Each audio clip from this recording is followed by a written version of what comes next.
Thank you for joining Sertl Optics 360 Pulse. 360-degree imaging is part of everyday life. Sertl Optics technology is being designed to accelerate the delivery of life-saving resources, ensure aerospace safety, enhance surveillance capabilities for protection, and increase immersive experience participation. This podcast, 360 Pulse, is dedicated to featuring immersive technology and the innovators that are working on these capabilities.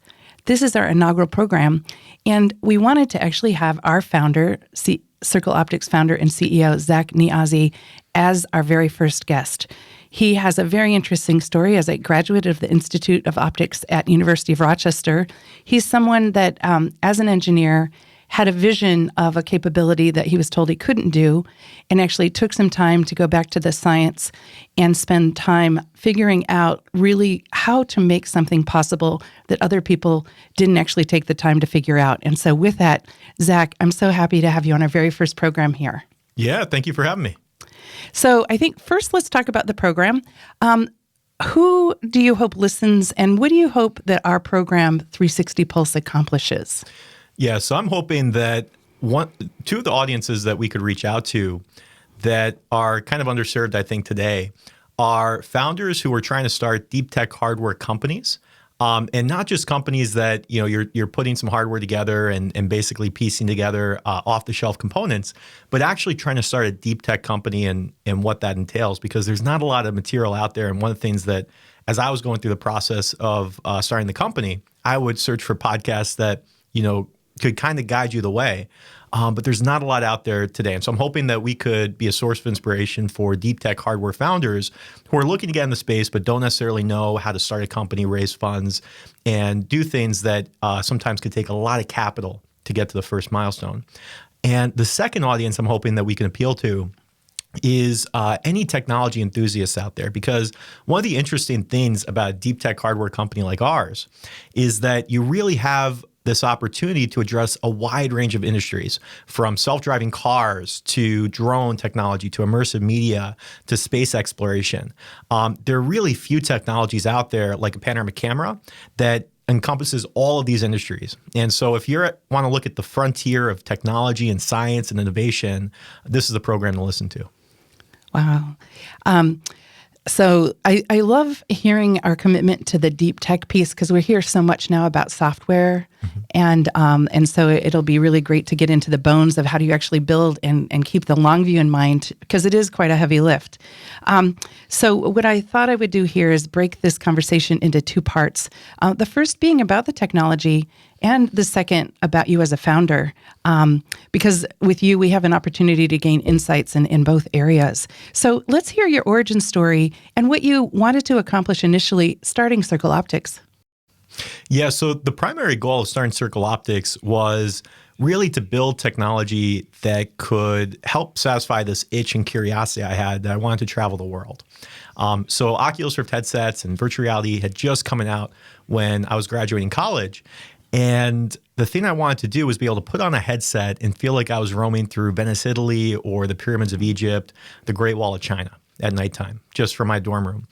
And I was lucky to have an advisor in college who actually worked on the initial 360 camera technology for Google Street View.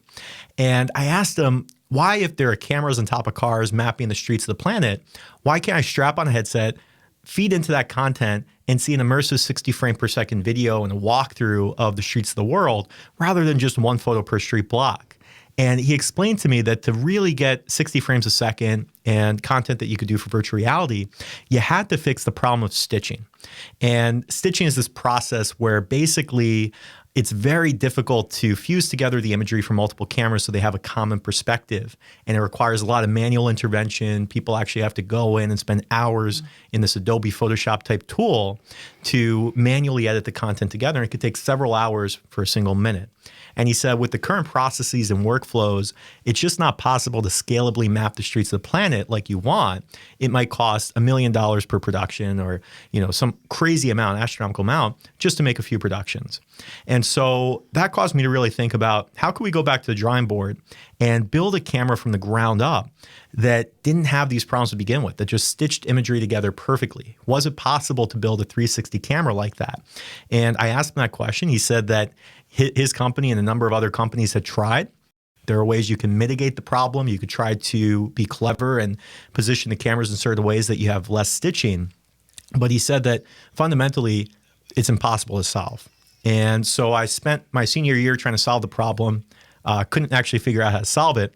And I actually got a bad grade in the class that I was trying to solve it in. But it gave me the seed of inspiration to later come back, especially as I was traveling the world on my own and I was out in Sydney, Australia. I really wanted my family to be able to explore the streets of Sydney with me. And that gave me the inspiration to come back and spend 6 months and try to start the company. So now, so it started in 2017 and you have been in it for a while. What is your outlook now on immersive technology and the areas that your team is currently focusing on? Yeah, I would say that the virtual reality AR, VR industry is heavily held back at the moment. And I think that the general outlook that most people have that I don't tend to agree with is people say that the reason the VR is held back is that display technology just isn't there yet. They think that we need to get basically better technology like light field technology, things that make it more 3D, more immersive. But I think that if you actually go and you put a headset on people, the first reaction that all people have is, wow, I didn't know that this existed. This is a really cool experience. People are blown away when they first put on a headset and they do an immersive experience. But the challenge, the reason why people don't keep coming back and why it's just a short-term gimmick right now is there's a shortage of content, high quality content that really keeps you hooked and in your seat and putting that headset on, day after day. And so I think that the problem that the industry has and the reason it's in a drought is because there's a shortage of high quality content out there. And that's really the first problem to fix. You got to make that killer app for VR. You don't need to focus on making better headsets because yes, that is going to be important technology down the road. That technology is going to exist. But the first step is actually work with the tools you have now and build immersive content that is useful to people. And so I think that's my general outlook on virtual reality and where we need to go. So in addition to virtual reality, are there other applications that are important that you're building that are kind of a surprise as you have been pivoting a little bit as you've learned the value of your application? Yeah, I think some of the key applications that we're building are, we're trying to address that first problem of the content. So the first product that we're releasing later this year, it's going to be a 360-degree camera that doesn't require any stitching at all. And so that's really designed for not the VR professional market, the market that is used to stitching, has invested a lot of time figuring out stitching. We're trying to target people that don't know how to deal with a 360 camera, have never touched one before, but want to start to create content in the space. So 2D content studios, people that shoot normal content and just want to pick up a 360 camera, play around with it, build interesting content. Because by doing that and by eliminating the friction associated with stitching and making it as easy to use as a 2D point and shoot camera, I believe that you're going to get this explosion of content in the virtual reality community. You'll have a lot more content because there's just a lot more access. And the second core technology that we're looking to enable is we're looking to miniaturize that system that we're building and place it on autonomous vehicles such as drones. And what that's going to allow people to do is really tap into immersive telepresence applications for drones. So you can imagine one day being able to plug on a headset and be able to see a view a drone is seeing from halfway across the planet as if you're actually there. And immersive technology and immersive telepresence, I think, is really that next frontier that combines robots plus immersive media. It sounds like no matter what you're building, increasing access to quality imaging is at the core. Not many hardware companies come out of the gate as a B Corp. So what was the driving force behind your vision to establish it in the first place and as a B Corp? Yeah. So it's my belief that companies need to have a purpose to exist other than just profit. And I think that if you look at a lot of the core issues that we have in the world and the economy today, those issues can be stemmed from companies and from corporations that are really just looking to turn a short-term profit quarter after quarter on Wall Street. The typical outlook for a CEO for a Fortune 500 company is 3 to 4 years. And so if they're not showing significant growth quarter over quarter, they're basically axed, they're fired.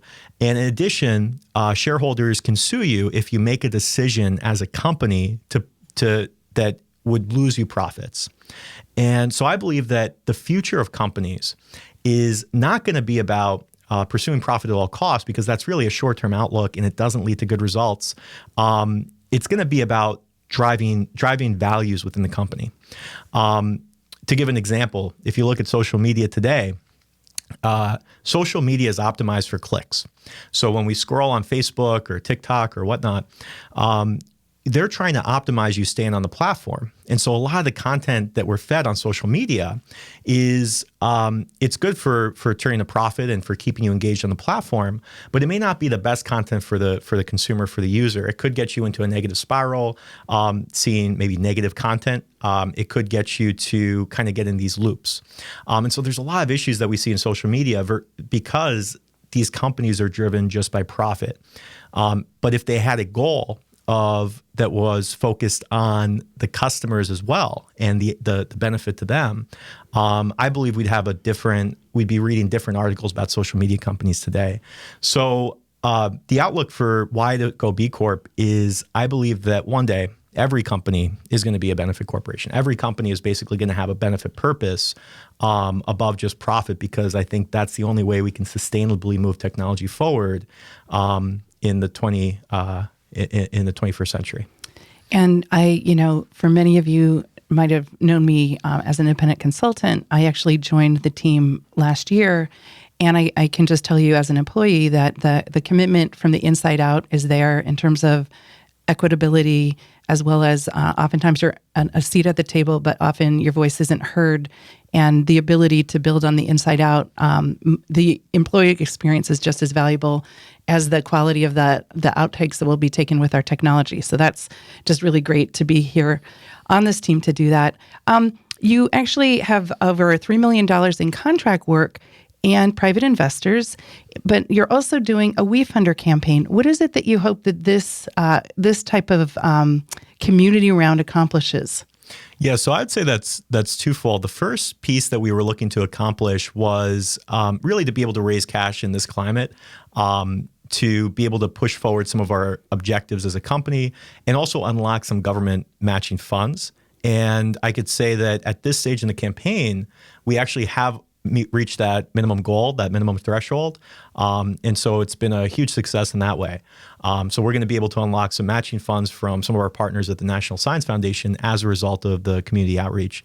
The second objective, in addition to the financial reason, is we wanted to open this up to the community and give everyone who's seen our journey for the past few years but may not be an accredited investor, which means having $1 million or more in assets, which is a requirement by SEC to make investments in companies. We want to give everyone access to be able to make an investment and share in our journey and start to build a community basically around this technology that isn't just accredited investors, but the broader community that's interested in immersive media technologies, autonomous robots, and seeing these technologies take off. It'll be exciting. Some participants on the campaign are going to be able to judge which content should be seen as the camera gets released later this year. Do you have a suggested or anticipated release date? Yeah, we're expecting to be able to release the first system in June of this year. And so the first goal is going to be to get this into immersive content producers' hands and start to generate some cool content. And I'm really excited for what people vote for, be it, seeing museums throughout the world, seeing New York City up close and personal, Philadelphia. I'm curious to see what the community wants us to generate in terms of content. So being in hardware, it seems like hardware and the long view seem to go hand in hand. We have the opportunity to ask some questions about you as a founder. So Sertl Optics has been an award winner, Luminate Accelerator, they won in 2019, Genius New York 2021, Pepperdine Most Fundable Companies, you were nominated in 2022, and you also have private investment and WeFunder.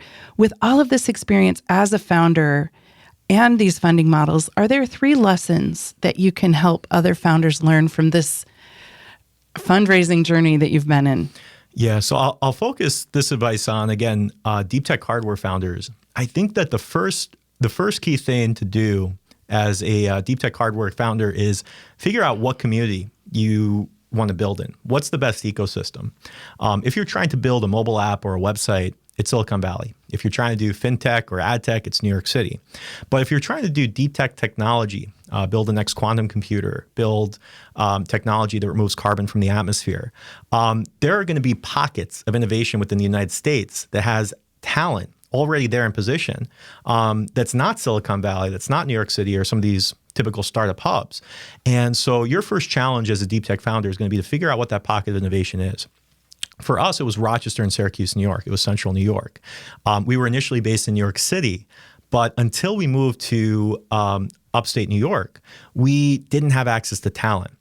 There's tons of talent for ad tech, fintech, other things in New York City, but it's designed for that community. When it comes to optical technologies and advanced imaging technologies, this is really the best community to be a part of. So the first thing you need to figure out as a deep tech founder is, what is your community? Second, I would say the second thing you need to do and focus on is build a team around you. Build a team of experts and top-notch people. And when you're early in the company and you're still bootstrapping, you're not going to have a lot of capital. And so what you are going to have as a deep tech company that, say, a software or app company doesn't have, is you're building some really innovative technology that the technologists are going to be passionate about, that they're going to see and really enjoy. And so that's going to be really the key strength that you have that others don't, trying to build companies, that you should really leverage. And try to build a team around you, and try to build, based on initially equity, deferred cash compensation for people that don't want equity, but focus on building that team early as you're bootstrapping the company. And then the third thing I would say is that look into all sources of potential revenue. Once you have that team in place, it's going to be much easier for you to start to get access to angel capital, angel investors, because angel investors really look at the team. But in addition to the traditional routes of angel investment, if you're building deep tech, you can start to tap into government contracts. So there are really good programs called SBIRs and STTRs, which are government programs through different agencies in the government that give contracts to companies to build exciting new technologies. And especially with the Air Force, they have this open model of building technologies, if you find an end user, that don't necessarily need to be cookie cutter what the Air Force had in mind. You can suggest technologies through this program. So I would tap into some of these sources of financing that may not be available to a traditional company building an app, but are available if you're building deep tech. If you're building something very novel, you could start to tap into these government programs and get access to hundreds of thousands to millions of dollars that way.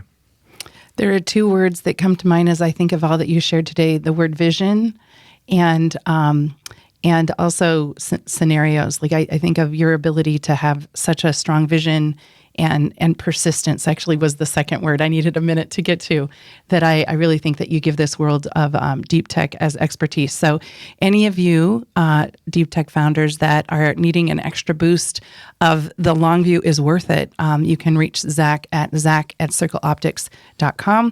I want to thank all of you for joining our premier program. We would like to thank the Institute of Optics, Genius New York, Luminate Accelerator, NextCorp, AFWorks, Cider Technologies, Archangel Imaging, and AUVSI. We'd also like to mention our producer, Scott Fitzgerald at RockFox Studios, here in the heart of optics expertise in Rochester, New York.